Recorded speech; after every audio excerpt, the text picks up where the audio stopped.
Assalamu alaikum. Welcome to Moral Moments with AT. Today, we'll be talking about your relationship.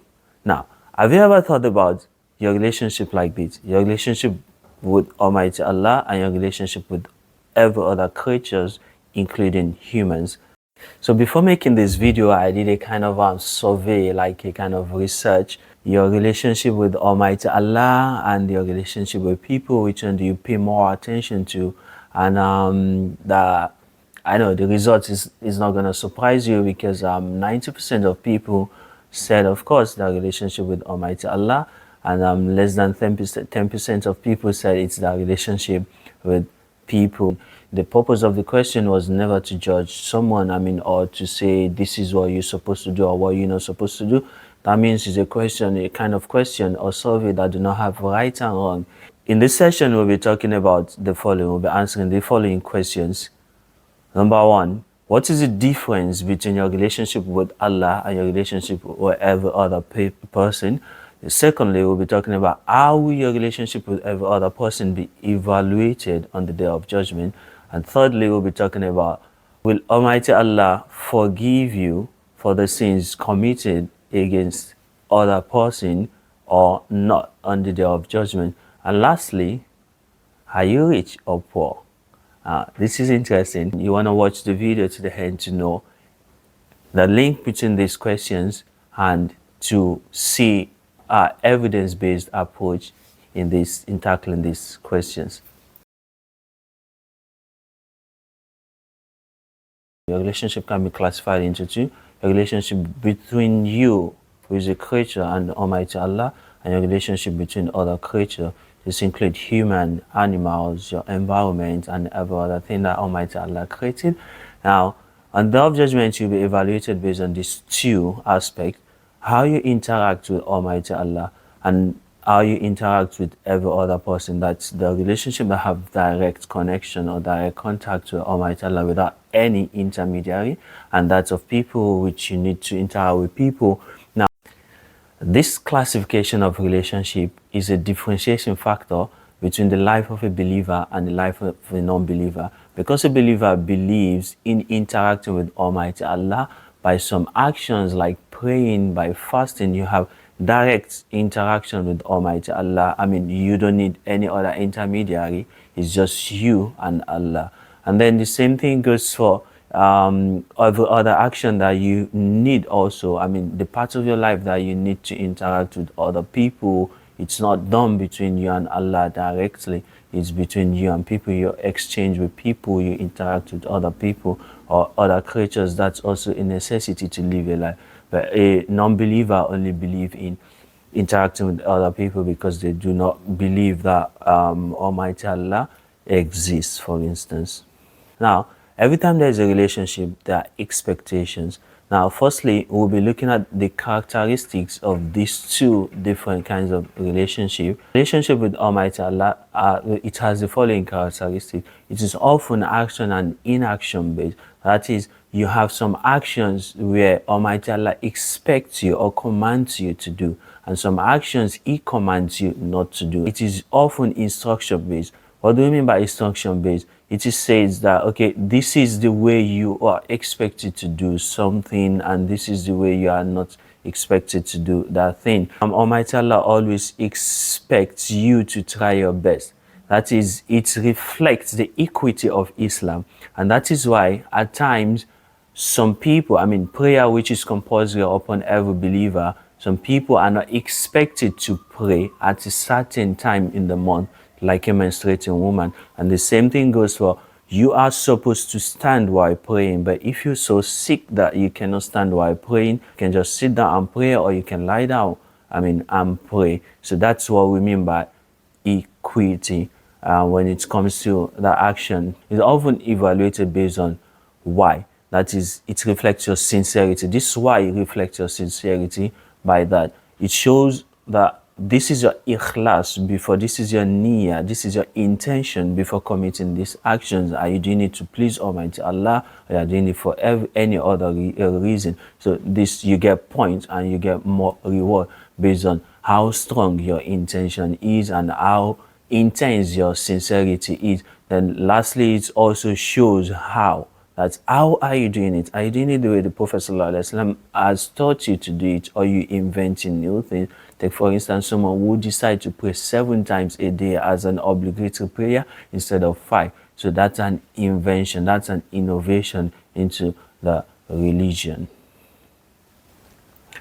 Your relationship with other people is often characterized by good and bad. It is often situation based. That in different contexts, when you deal with people, I mean, in different scenario also, there is always this different kinds of expectation from you, and it needs a lot of qualities like soft skills, like sympathy, empathy, and it also needs high level of emotional intelligence. Take for instance, today when you interact with somebody, you could say something like, "You so dumb," and then the person will be so happy, smiling, and then not feeling anything about it. And you could say the same thing to that person another day or to someone else, and they feel like, "Yeah, you've just insulted me," and they feel so bad about it. So dealing with humans or other creatures, it's quite complex, because you need to be able to study the ambience. You need to know the instant you're actually interacting with the person.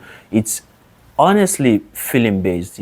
How do you think this person feel about this? So it takes lots of energy, lots of effort to deal with people. The same thing, animals also.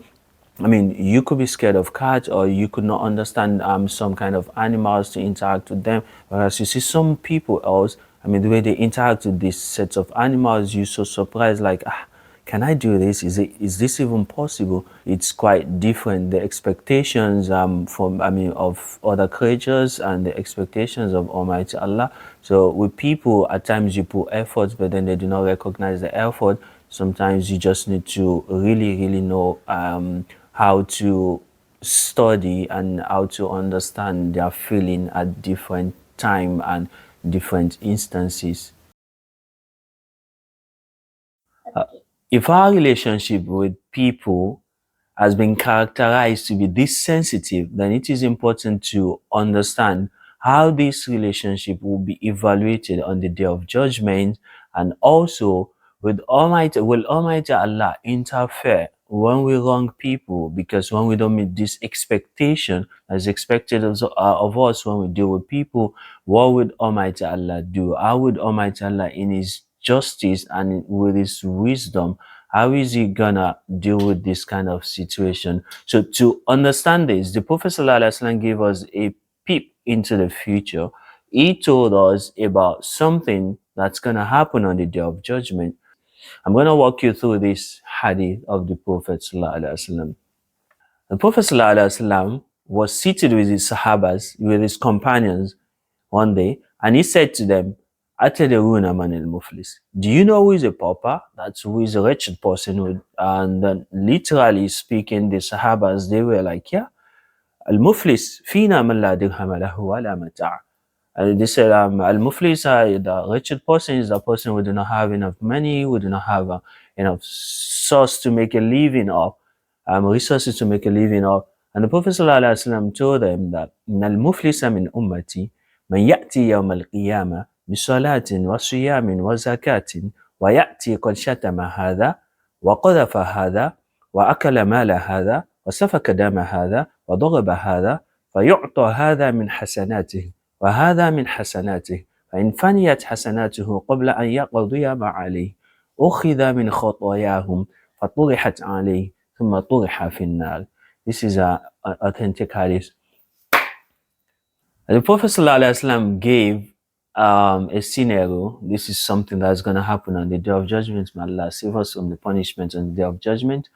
He said that, verily, the wretched person, that pauper is the person on the day of judgment is gonna come with lots of reward. I mean, lots of good deeds. That is interaction with Almighty Allah, relationship with Almighty Allah, like prayers, like Psalm, which is fasting, like Zakah, is perfect, like 100. Like he did it so well. Like he perfected his relationship with Almighty Allah. Not perfect, you cannot be perfect, but then he did them so well, like he does not have much flaw in that aspect. So he came, he was so happy, or he will be happy to come on the day of judgment with all these bag of good deeds, like full bags of good deeds, and then he would come.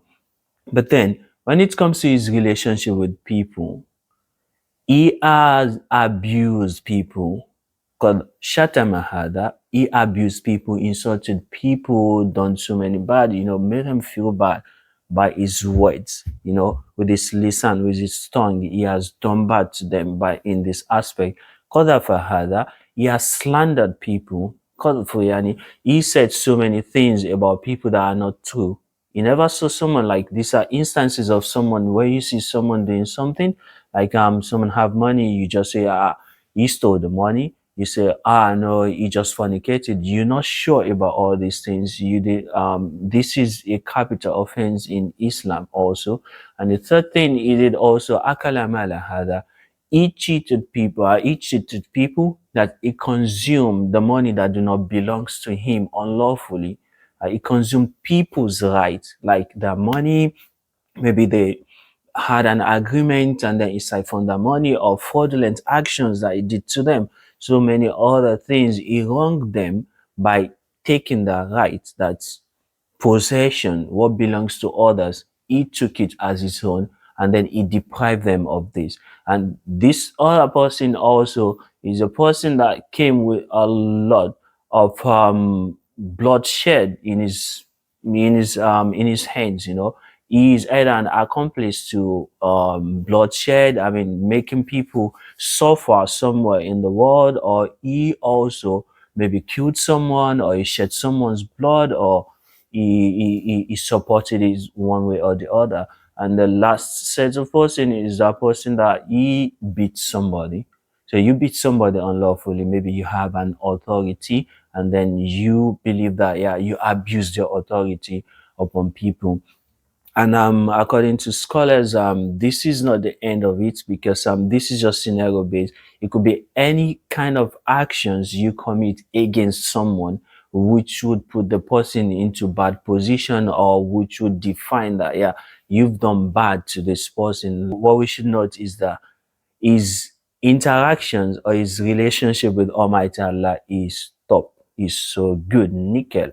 But when it comes to his interaction with people, he's zero. Like, he did so many bad, he has so many flaws, he did so many bad things. So he prioritized just his relationship with Almighty Allah, and he did not pay any attention to his relationship with people. Almighty Allah is going to command that the rights of these people whom he has wronged be given to them on the day of judgment. And there's no way he's gonna pay these rights back except with his own actions. So the actions he's done, like those good things he has done with, I mean, Almighty Allah, is good prayers, is good fasting, is good zakat, and is good so many other things like this, reciting the Quran and everything. Allah would say they should start using this to give people he has wronged. So he's gonna give them from his good deed till this person, there would be this person that is going to have zero good left. So he gave all his good deed in paying back the bad he has done, I mean, or he has committed against other people. And when he did all this, he still had so many bad, I mean, so many wrongdoings he had to rectify with people. And Almighty Allah will now say, since he doesn't have good deed no more, so they should start taking the bad deeds of these people, they should start putting it in, I mean, they should start adding it up to his own bad deed. So what's gonna happen? So he's gonna have like a very, very deep, deep place in the hellfire because of this. Because no more good deed to pay. Then now there are lots of bad deeds for him. Like, when you put it on the scale, you have more bad, more bad, more bad, more bad. And then at the end of the day, turihat alayhi thumma turiha finnar, then this person will be thrown into hellfire. So this is a very, very important hadith. In this hadith, we are able to see how relationship will be evaluated on the day of judgment, where Almighty Allah is going to reward you based on what you've done, I mean, your relationship with him, and he would also reward you based on your relationship with other creatures like human being. And also, one other thing that is quite important is the fact that Almighty Allah would not interfere with the relationship and your relationship with other people. That being said, if you wrong someone, you cannot just go to Almighty Allah and say, Allah forgive me and all. You need to seek that person's forgiveness, or you should rectify your relationship between that, I mean, between you and that person. Allah is so just and wise that he would not just come and interfere. He wouldn't just interfere in our relationship. I mean, the relationship between creatures is gonna make sure that everyone is given that right. There is an hadith which the Prophet ﷺ also said that a shaheed is going to enter Jannah. I mean, all his sins is gonna be forgiven except dain, illa dain, that debt he owed to people, to other people. And what does this mean? According to Imam Nawawi said that it also involve everything that he has to do, that is interaction with people. Almighty Allah would not interfere in this aspect. And then look at who we're talking about here. Shaheed, I mean, dying as a shaheed or being a shaheed is one of the top thing that every believer wants to be. So if you've done bad, even if you die as a shaheed or if you die as a righteous person, you would not just go scot-free and just go to enter paradise like that. So that answers our second questions, which we asked earlier. The question that says that will Almighty Allah forgive you for the sins you committed against others? The answer is no. Almighty Allah would not just forgive you. Almighty Allah can forgive you, yeah, but then he wants everyone to get that right. So the perfect way to rectify your relationship with people is that try by all means not to wrong people. And if you do wrong people or you've done something bad before, the best way to solve your problem with people is to seek out reconciliation with them before the day of judgment come. If not, what you can do, let's say in a scenario where the person is dead already, or you cannot find the person again or not, you should try to have more and more and more good deed. So because you've tried all your efforts and you cannot do anything about it. But it's not like maybe your neighbor, you're so bad to your neighbor and then you keep on doing well. You keep on praying, you keep on fasting, you keep on doing everything, but you are so bad to your neighbor or to your co-worker or to any other person like that. Richness is in the day of judgment is not by wealth, it's by deeds. So are you rich in your good deeds or are you poor in your good deeds? So that's a question you should ask yourself. Or do you want to be rich or do you want to be poor? So you know what to do. And lastly, I would like to see what more do you see in this hadith as a lesson. You can put it down below in the comment section. Would like to see people's opinion. So in this session, you've learned a lot. And in this session, one of the key things you've learned is that you should not underestimate your relationship with people or with other creatures of Almighty Allah. Why?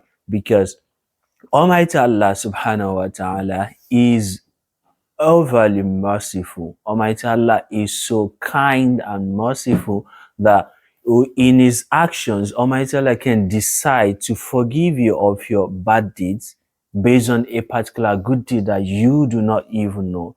Why? We have this kind of example that the Prophet ﷺ gave us, that there was a woman who is an harlot who fornicates a lot, and just because she helped, I mean, fetching water from the well to give a thirsty dog, Almighty Allah decided to put her in Jannah. Now, and there was a woman who she starved a cat to death. She locked up the cat. She stabbed the cat to death. She did not give the cat water or anything to eat. And she did not leave the cat alone. According to how the Prophet says, she did not leave the cat to go out in the world to seek or to source for food for itself. till the cat died, then Almighty Allah punished the person with fire. Almighty Allah, in His mercy, according to how He said it also in Al-Hasanat, yudhibna sayyi'at.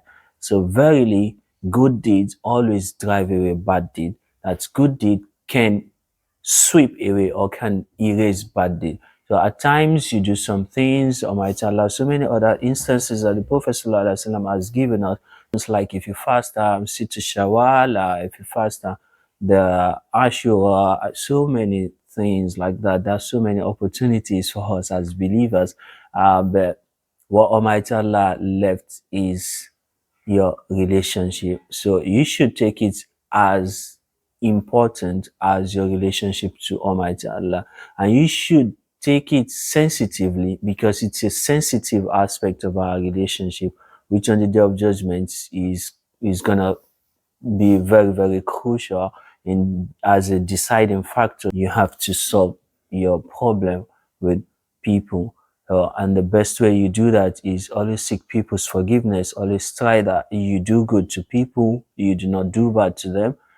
Try your best, and have more good and more actions. And we pray Almighty Allah make it easy for us. We pray Almighty Allah is pleased with us.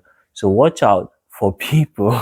I mean, it doesn't mean you shouldn't interact with people, but then we should be very, very cautious as to not to wrong people. We should be very, very cautious of that.